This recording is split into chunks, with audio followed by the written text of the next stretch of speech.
Inirereklamo ngayon ng isang guro sa Iloilo matapos niyang sapilitan umanong isinubo sa biktima ang chewing gum na iniluwa ng kaklase. Saksi si Kim Salinas ng GMA Regional TV, 1 Western Visayas.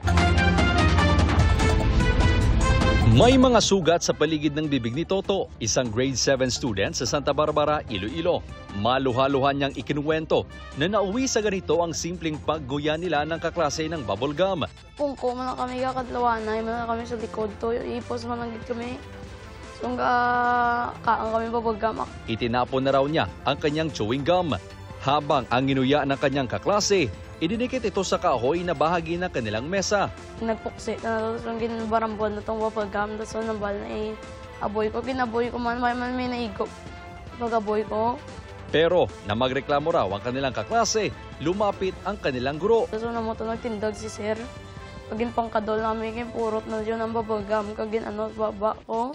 Nasa lubsob ng kahoy sa chewing gum ang mukha ni Toto sa pilit na pagpapakain nito ng kanyang guro. Namaga ito at nakaramdam siya ng hapdi. Sabi pa raw ng guro. Estudyante na kami kung sino daw makick out.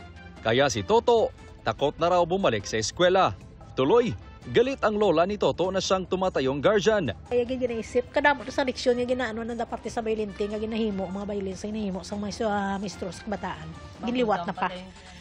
Babulgam, palinuad sang iban ha, ilugod sa baba mo. Ano ang mga bata ko na dumasuka ako, mamo?